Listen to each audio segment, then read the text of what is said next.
Oh my goodness. We got kind of a drunk dog today, y'all. She just got back. Look at her over there. She just got back from having her teeth cleaned. And she is not happy. No, she is not happy. And bless her heart. But she needed it. Her teeth were full of tar. And I said, hopefully that will make her breath smell a little bit better. I mean, what if we never had our teeth cleaned? Imagine what our breath would smell like, right? So anyway, she's still a little under the anesthesia. All right, I'm doing another veggie casserole. Not really a casserole, but kinda. I'm gonna serve these in individual dishes, and you know, I was talking about in an earlier video about cauliflower, you know, just being right up there with the greatest of all vegetables for you. But there's another vegetable too that has given that kind of props, and that's Brussels sprouts. You can't go into a nice restaurant and not find Brussels sprouts on the menu. So that's what we're gonna do today. We're gonna do a bacon and Brussels sprout Alfredo. And I'm gonna bake them in individual dishes. And so everybody will have their own dish. Now let's see, how much bacon did I just cook? Do you think? It was 4 slices of real thick bacon, diced up good. And you just cook them to your preference. The recipe says until really crisp, but I like mine not quite crisp. I like it when it still has a lot of flavor in each piece. So that's up. Now I've got my leftover bacon renderings, and I'm gonna put in, this is like 3/4 of a pound of Brussels sprouts and diced purple onion.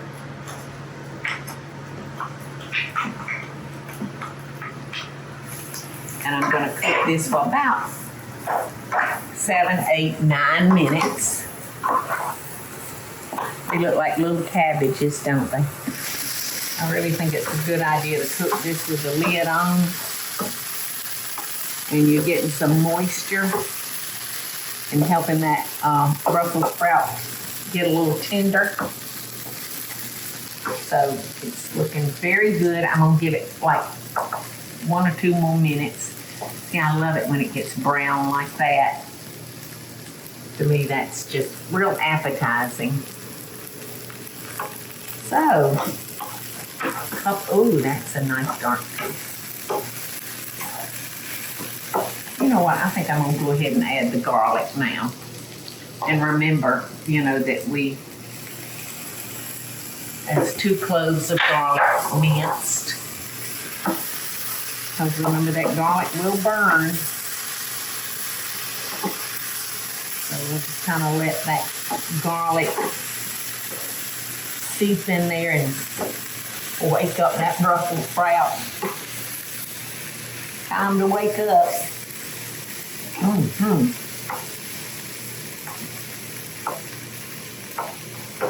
Yes. All right. Let's see. Now I think I'm going to add our bacon back to it. Oops, and stir that in. See, that looks good enough to eat to me, just like that. You know? But we're gonna serve this as a meal, so I'm gonna add half of my Gruyere cheese. I'm gonna add some pimento that's been drained. And that'll give it pretty color. And I'm gonna add now 1 15-ounce jar of Alfredo sauce. Now you can make your own, but this sure is easy. All right, about a half a teaspoon of salt and pepper. Now we're gonna add our Cavatappi. Cavatappi. Yeah, I can't ever remember it. But the best way to describe this is it's like a elbow macaroni on steroids. So it called for a half a pound.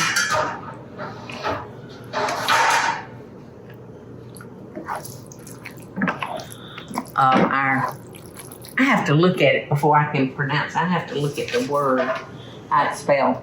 Cavatappi pasta.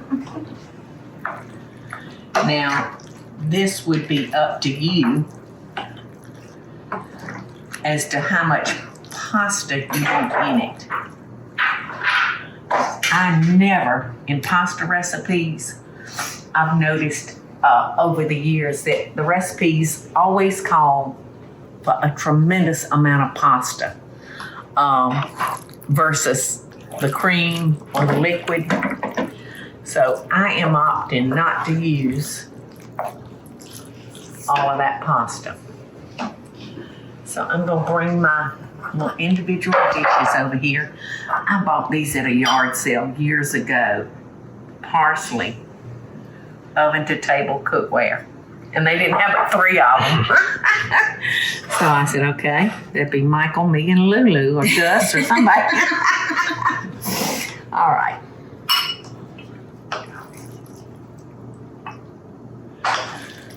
This is just a very pretty, simple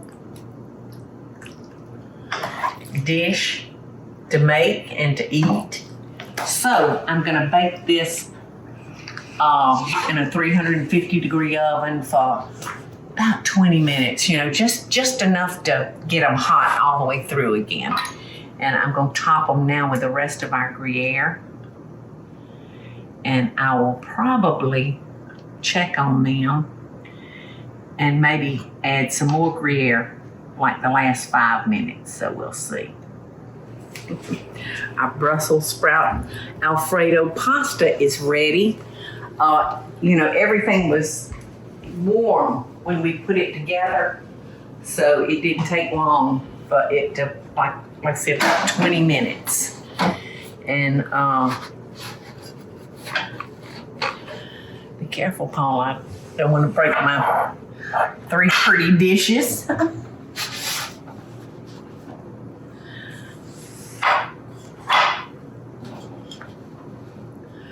Now you could top this with a little fresh grated parm if you'd like, but I think the Gruyere, it has such a wonderful flavor, a little on the strong side, but I think that's all it needs. And look, Gruyere melts so good. See, it's stringy, y'all. I like it. I like it a lot. I like stringy cheese. It smells so good. It really does. It is so good, Eddie. The smoked flavor from the bacon. I don't know what to say about this other than just perfect. It's just perfect. One more simple, easy, pretty, economical dish to serve to your family. And it's good enough for company. So love and best dishes, y'all. Hey y'all, it's Paula Deen. Now, if you enjoyed this video, be sure to like it and click the subscribe button as well as the notification bell to be alerted when I post a video. Love and best dishes, y'all.